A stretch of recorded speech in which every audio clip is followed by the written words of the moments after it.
On today's gaming news, DirectX won't be coming to any of the old platforms of Windows. Minecraft hits 8 million sales. Crytek looking at making a free-to-play Crysis. Assassin's Creed movie in 2013. The next Mass Effect to run on Frostbite engine. All in today's gaming news. Hello, I am Nightleaf, and you're watching Gaming News. First up on today's gaming news is that Microsoft won't be releasing the new DirectX, which will probably be 12 or 11 point something, on any of the old Windows versions. So that means like XP, not gonna get it. Windows 7, not gonna get it. Vista, who uses Vista? But they're not gonna get it, right?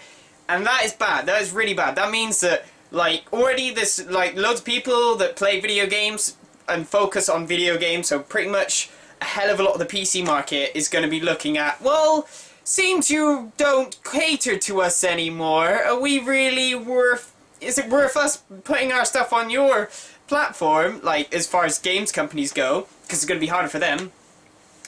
You know, because, like, you can't, if somebody only has Windows 7, they have to buy and upgrade to Windows 8. Or they go to somewhere else.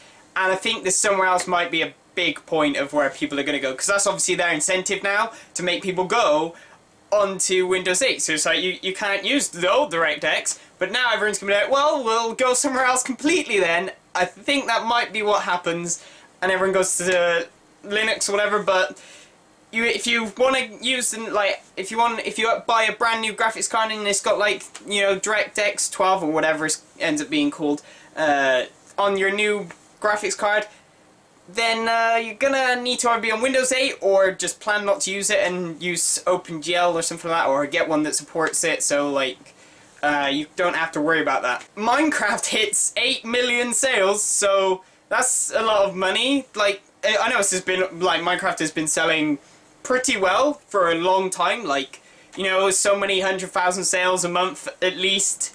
And, you know, since, like, pretty much way back when it first, like, went into actual launch mode rather than just being alpha and beta and stuff. And this is still going now really strong, and it's crazy. Like, Notch must be sitting on a lot of money and must be a very happy man.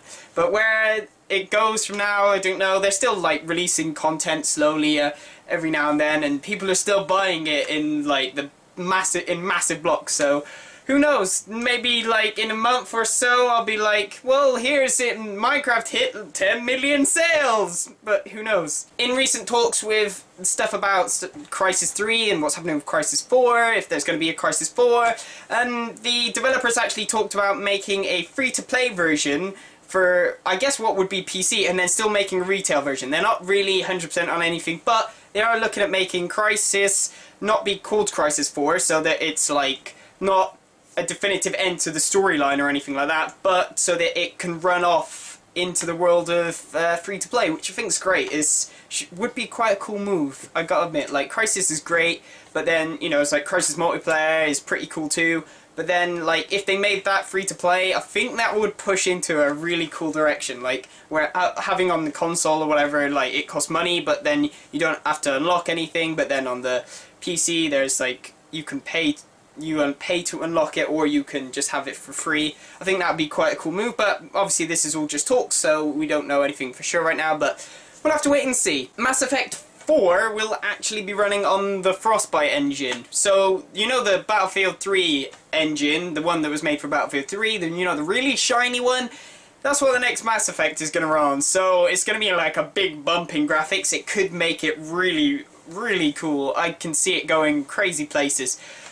So anyone that was looking into that really in depth, you know, that's great. Also, they're going to have, like, they've said they're not going to use Shepard at all. He's not even going to be included in the story pretty much. And it's going to be, like, you know, same as the old stuff, so, like, what you expect from Mass Effect 1, 2, and 3. So, like, lots of aliens, massive worlds, all that sort of stuff, you know, like the normal stuff from Mass Effect. But then the change is going to kind of be that you won't be playing Shepard, so I don't know why they would want to call it Mass Effect 3, it should be Mass Effect blah blah blah, or something else. It needs, like, a deeper name, like the bit that goes under the bottom where it's like, it's Mass Effect world, but then this is the different stuff. So I reckon that's what they should be doing, but apparently not. It's going to be called Mass Effect 4, and I reckon that'll wreck everything, just in case for some reason they need to go back to Shepard world or something like that, but who knows. We'll have to wait and see, but you know, Frostbite engine, big upgrading graphics, can't really complain. Something that was being spoken about recently, which is the Assassin's Creed movie, has been actually talked about being done for next year. Whether they mean,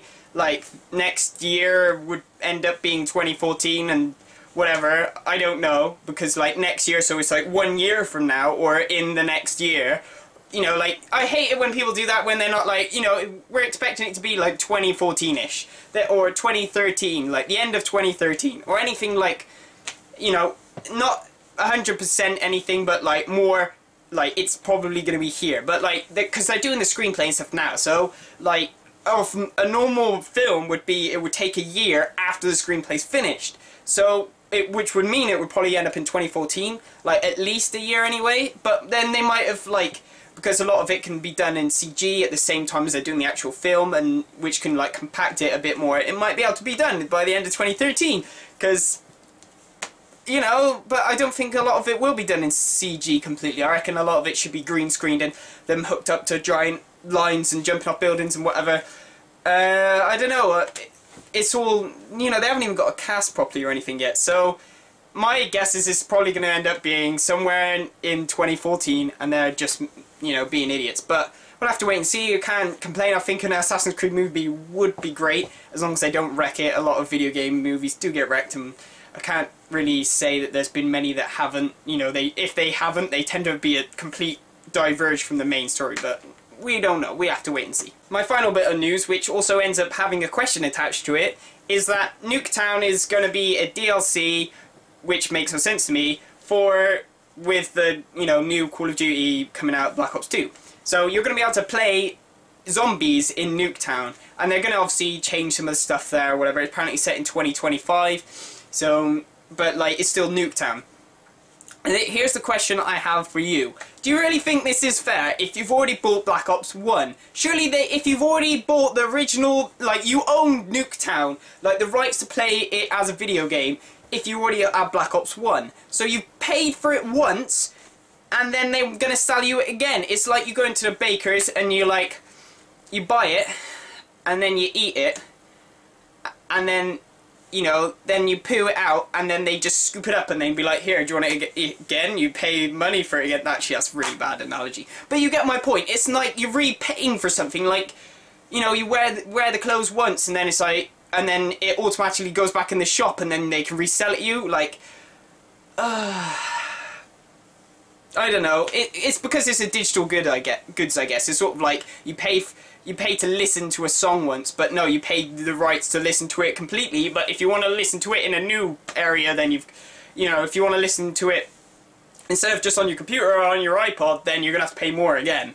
And I'm like, what? Like, no! So, here's my question to you. Do you really think this is fair? Like, even if they do the graphics and everything, which I kind of guess they should, like, if they don't, that's even worse. Like, this is meant to be, like, the first DLC is going to be this, right? The Nuketown Zombies maps. And then, and some other Zombies maps or whatever. But you're going to get it for free, alright, if you pre-order now, I think. I think that's what it is. Or, like, if... Yeah, I think people have already pre-ordered for it, and, like, this has happened, but I don't think this is fair. I really don't. So I want to know what you think. Please leave a comment in the comment section below. Also, feel free to like and favourite and anything else. Please subscribe if you like the news. I only do news that I feel is relevant and kind of, you know, important, and I'm not going to spam you with a load of crap. And I will see you again soon. Goodbye!